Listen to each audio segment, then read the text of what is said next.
Hello guys, oops lecture series के lecture 19 में आज हम डिस्कस करने वाले हैं multi threading and data collection. सबसे पहले हम देखे हैं कि मल्टी थ्रेडिंग क्या होता है। Multi threading is a feature that allows concurrent execution of two और more parts of a program for maximum utilization of CPU. इसका मतलब क्या हुआ? इसका मतलब ये हुआ कि जैसे प्रोग्राम में डिफरेंट डिफरेंट पार्ट्स होते हैं, तो डिफरेंट डिफरेंट कोड्स होते हैं, डिफरेंट डिफरेंट पार्ट्स जिसमें कोड्स होते हैं, उन कोड्स को हम क्या एक साथ रन करवा दें। अगर वो हम अलग अलग रन करेंगे तो क्या होगा, उस पर जो सीपीयू टाइम है वो ज़्यादा लगेगा। तो हम क्या करेंगे, जो सीपीयू टाइम कम करने के लिए और जो सीपीयू का मैक्सिमम यूटिलाइजेशन करने के लिए हम क्या करते हैं, मल्टी थ्रेडिंग का यूज़ करते हैं, जिससे हम जो different parts of the program है, दो या दो से ज़्यादा, उनको क्या हम एक साथ कॉन्करेंट एग्जीक्यूशन मतलब एक साथ रन करवा सके। उसके बाद each part of such a program is called a thread. मतलब अगर कोई एक पार्ट को, हर जैसे अलग अलग पार्ट से बहुत सारे, उनको हम एक साथ रन करवा रहे हैं, तो हर एक पार्ट को हम क्या बोलेंगे, हम हर एक पार्ट को बोलेंगे थ्रेड। सो थ्रेड क्या हो गया? Each part of a program is called a thread. So thread are light weight processes within a process. इसमें क्या हो गया, प्रोसेस के अंदर प्रोसेस हो गई, जो एक बड़ी प्रोसेस वो, और उन प्रोसेस को हमने छोटे छोटे पार्ट्स में डिवाइड कर दिया, तो उन छोटे छोटे पार्ट्स को हम क्या बोलते हैं, लाइट वेट प्रोसेस, और उन लाइट वेट प्रोसेस को हम क्या बोलते हैं, हम बोलते हैं threads. The next point, in the same way, with the help of threads we can execute the same process multiple times। और threads की हेल्प से हम क्या कर सकते हैं, एक जो प्रोसेस है उन प्रोसेस को हम बार बार यूज़ कर सकते हैं हमारे एग्जीक्यूशन के लिए। Then in multi thread process there are many threads executed simultaneously which are independent of one another. हाँ, ये पॉइंट याद रखना ज़रूरी है कि यहाँ पे इंडिपेंडेंट होते ही एक दूसरे के ऊपर डिपेंडेंट नहीं होते हैं। अब नेक्स्ट पॉइंट पर हम ये देखेंगे कि अब ये थ्रेड काम कैसे करते हैं, तो पॉइंट वाइज हम इस चीज़ को भी डिस्कस करते जाएंगे। We can create a new thread object with the help of STD scope resolution, then thread, then we can pass that newly created thread to a callable। यहाँ पे हम क्या करते हैं, हम जब भी कोई नया थ्रेड बनाते हैं, किसकी हेल्प से हम नया थ्रेड बनाएंगे, हम इसको बनाएंगे हेडर फाइल के अंदर, एसटीडी थ्रेड के अंदर, और फिर उसमें हम क्या बनाते हैं, हम उसमें डिफरेंट डिफरेंट कॉलेबल्स पास करवाते हैं। अब कॉलेबल क्या होता है ये हम आगे डिस्कस करेंगे, लेकिन अभी यहाँ समझना इतना ज़रूरी है कि हम जो थ्रेड बनाते हैं उसमें नई न्यूली क्रिएटेड थ्रेड में हम कॉलेबल पास करवाते हैं। The next here, callable is a type of executable code which is executed during the running of a thread. अब ये क्या हो गया, जो कॉलेबल होता है वो एक पर्टिकुलर पार्ट होता है कोड का, जो जब रन करेगा, जब वो जो पर्टिकुलर थ्रेड रन होगा, मतलब हम थ्रेड में से क्या पास करवाते हैं, कॉलेबल। कॉलेबल मतलब क्या होता है, कुछ भी सुटेबल एक कोड होता है जो एग्जीक्यूट होगा जब वो थ्रेड रन करेगी तब। So whenever there is a need for a thread, we just have to create the object and pass a callable as an argument or to its constructor। तो हम क्या करते हैं, जब भी हमें थ्रेड बनाना होता है, थ्रेड की ज़रूरत होती है, तो उसमें से हमको क्या करना होता है, उसके फंक्शन से हमें, सॉरी, उसके कंस्ट्रक्टर से हमें एज एन आर्ग्यूमेंट क्या पास करवाना पड़ता है, एक कॉलेबल पास करवाना पड़ता है, जिससे with the help of object हम पास करवा सकते हैं। Then once a new thread object is created, then the new thread is launched. जब नया कोई थ्रेड ऑब्जेक्ट बनता है तो क्या होता है, नया थ्रेड जो है वो लॉन्च हो जाता है, the callable code is executed. उसके बाद जो कॉलेबल है उसका कोड जो होता है एग्जीक्यूट हो जाता है। Then we can define a callable in 3 ways. अब हमने कॉलेबल कॉलेबल कर रहे हैं, तो ये जो कॉलेबल जो पीस ऑफ कोड होता है, तो वो कैसे कैसे जो है रन होता है, डिफाइन होता है, वो 3 टाइप्स में डिफाइन होता है। सबसे पहले फर्स्ट है a function object, then a lambda expression, then a function pointer. अब इन तीनों को हम डिस्कस करेंगे नेक्स्ट स्लाइड्स में कि ये काम कैसे करते हैं और इनका जो सिंटैक्स क्या होता है। तो हम यहाँ देखेंगे सबसे पहले first, using a function object. In the thread object we can create a function object as callable. यहाँ पे हम क्या बनाएंगे, एक फंक्शन ऑब्जेक्ट बना देंगे जो कि कॉलेबल के जैसे काम करेगा। For implementing that function object, first we need a class, and inside the class we have to overload the operator. अब हमें जो है फंक्शन ऑब्जेक्ट बनाने के लिए हमें सबसे पहले क्लास की ज़रूरत पड़ती है। हम सबसे पहले क्लास बनाएंगे, फिर उस क्लास के अंदर हम क्या बनाएंगे, ऑपरेटर को ओवरलोड करते जाएंगे। When the thread is created at time the code containing the overloaded function is executed. और जब थ्रेड बनेगा तो उसके बाद जो कोड है जो हमने लिखा है ओवरलोडेड फंक्शन में, वो कोड रन होते जाएगा, एग्जीक्यूट होते जाएगा। अब इसका सिंटैक्स क्या होता है, जैसे हमने थ्रेड पे तो पढ़ा ही था, कैसे the scope resolution, then thread हम बनाते हैं, उसके बाद हम जो भी थ्रेड का नाम रखना है, जैसे हमने यहाँ पे नाम लिखा है थ्रेड ऑब्जेक्ट, वो लिख लिया। उसके अंदर हमें जो फंक्शन बनाना है, हमने क्या लिखा, फंक्शन ऑब्जेक्ट क्लास, और उसके अंदर से जो भी हमने पैरामीटर पास करवा दिए वो। उसके बाद with the help of the above command the thread object is defined. अब जो फंक्शन ऑब्जेक्ट जो हम बनाते हैं उसमें हम कैसे डिफाइन करते हैं, हम इस सिंटैक्स का यूज़ करके हम क्या करते हैं, थ्रेड ऑब्जेक्ट को बनाते हैं। In the process of construction of the thread object we have to provide the overloaded function and then we have to specify its arguments in the second argument. इसमें क्या करते हैं, जब थ्रेड ऑब्जेक्ट के construction में पहले हम overloaded function लिख देते हैं, जो भी हमें फंक्शन देना है ओवरलोडेड फंक्शन। उसके बाद जो सेकेंड पैरामीटर है उसमें हम क्या पास कराते हैं, डिफरेंट आर्ग्यूमेंट्स पास करवाते हैं। नाउ नेक्स्ट हम देखेंगे कि लैम्डा एक्सप्रेशन क्या होता है। लैम्डा एक्सप्रेशन में क्या होता है, we also have a callable function as a lambda expression. मतलब एक लैम्डा एक्सप्रेशन है जिसे हम कॉलेबल के उससे यूज़ कर सकते हैं। And we can pass the lambda expression to the thread object for the execution of a code. Code को एग्जीक्यूट करवाने के लिए हम लैम्डा फंक्शन को, लैम्डा एक्सप्रेशन को हम पास करवा देते हैं। इसका जो कोड होता है वो क्या होता है, ऑटो एफ लिख देते हैं हम इज इक्वल्स टू करके, हम स्क्वायर ब्रैकेट सेंड पैरामीटर्स, उसके बाद जो भी हमें कोड लिखना है उसके अंदर वो, उसके बाद नीचे एसटीडी थ्रेड और थ्रेड का ऑब्जेक्ट जो हमें थ्रेड का नाम रखना वो, देन एफ कॉमा पैरामीटर्स जो भी हमें पास करवाने। Then next point, in the above code we have to implement the lambda function, then we have to pass the lambda expression to the thread object constructor with the help of the following parameters. इसका मतलब क्या हुआ, हमें जो lambda expression है वो object thread के constructor में से पास करना होता है, और जो भी हमें आर्ग्यूमेंट देनी है वो आर्ग्यूमेंट। उसके बाद STD thread join method, in some cases we may want to finish the currently executed task before starting a new task.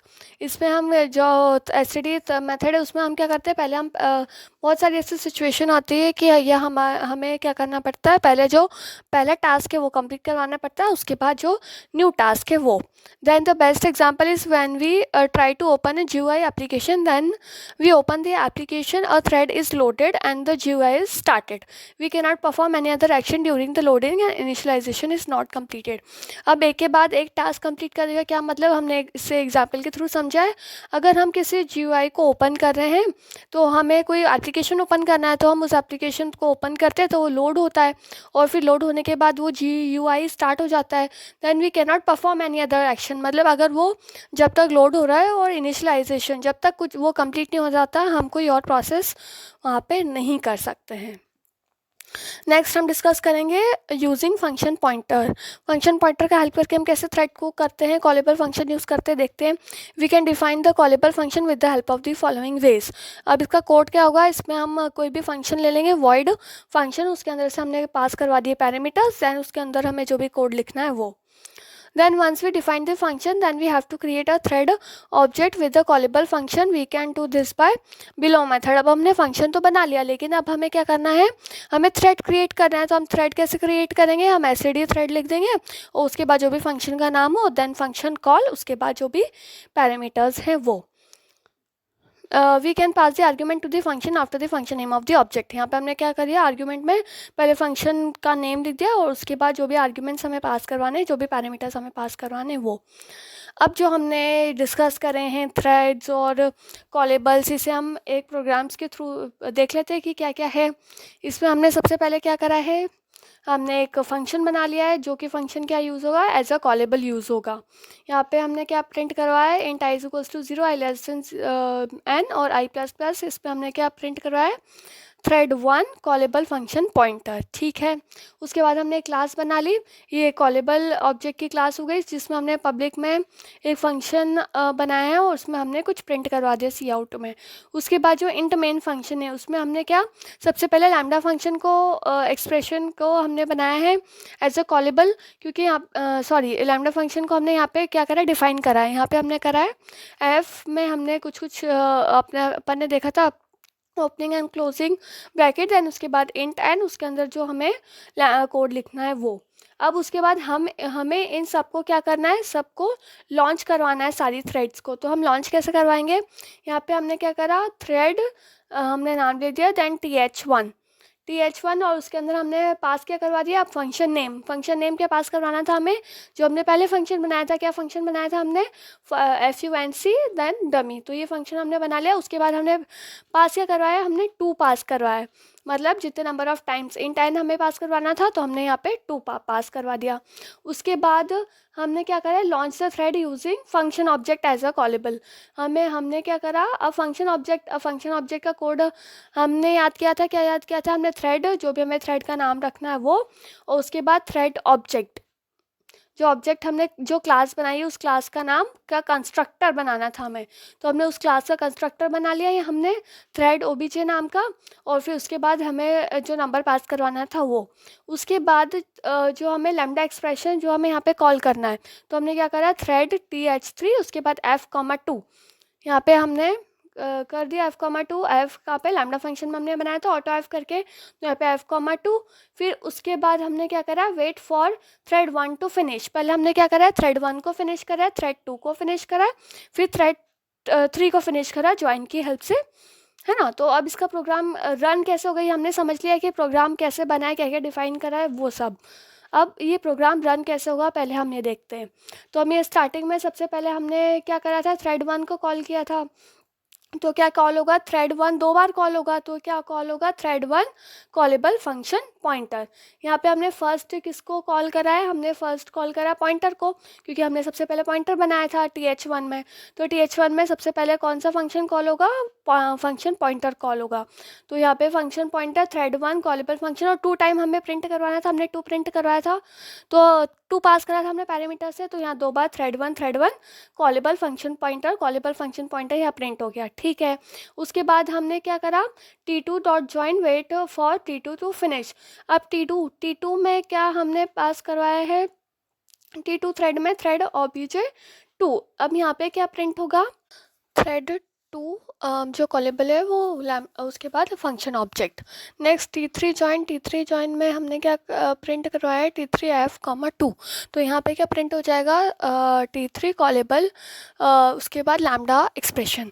अब यहाँ पे जो आउटपुट है उसका जो सीक्वेंस है वो चेंज्ड है, पहले थ्रेड 1 थ्रेड 3 देन थ्रेड 2, लेकिन मैंने अभी जो एक्सप्लेन करा उसमें 1 2 3 एक्सप्लेन करा, तो यहाँ पे जो सीक्वेंस है आउटपुट का वो चेंज हो सकता है। लेकिन जो पहले अगर एक बार थ्रेड 1 कॉल हो गया ना, तो सिर्फ थ्रेड 1 जो है वो रन होगा, मतलब 2 बार थ्रेड 1 थ्रेड 2 थ्रेड 3 ये एक साथ ही प्रिंट होगा। लेकिन इनका जो ऑर्डर हो है, जैसे यहाँ पे 1 3 2 है, मैंने जब एक्सप्लेन करा वो 1 2 3, तो यहाँ पे जो ऑर्डर है इसका थ्रेड का वो चेंज हो सकता है, क्योंकि मल्टीपल थ्रेड एक साथ जो है वो एग्जीक्यूट हो रहे हैं, तो पहला कोई भी थ्रेड रन हो सकता है और ये इंडिपेंडेंट भी होते हैं। तो ज़रूरी नहीं है कि जिस ऑर्डर में हमने समझा उसी ऑर्डर में थ्रेड रन हो, इसका आउटपुट जो है वो डिफरेंट सीक्वेंस में भी आ सकता है।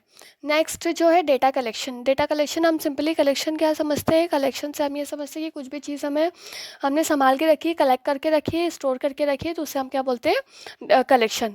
तो डेटा कलेक्शन क्या हो गया, इसे हम देखते हैं। Collection sometimes call a container is simply an object that groups multiple object that groups multiple elements into a single unit.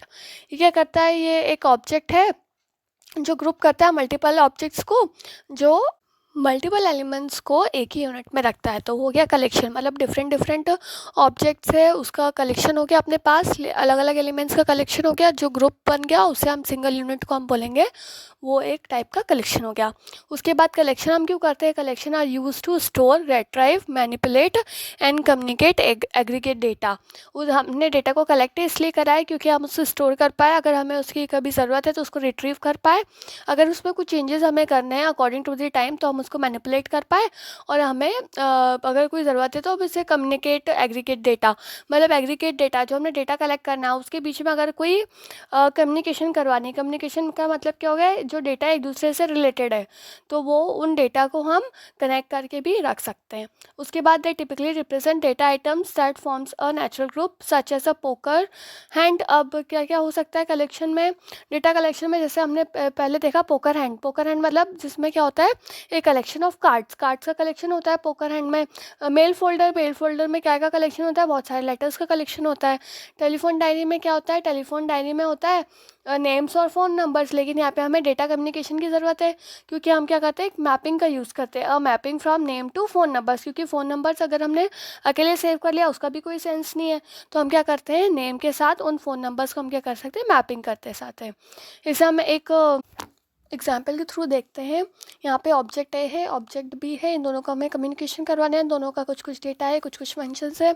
उनको कम्युनिकेशन करवाने के लिए हमने एक नया ब्लॉक बनाया है जिसमें हमने डेटा और फंक्शंस रखे हैं, तो हम ऑब्जेक्ट ए और ऑब्जेक्ट बी को कम्युनिकेट कर पाए, दोनों को लिंक कर पाए।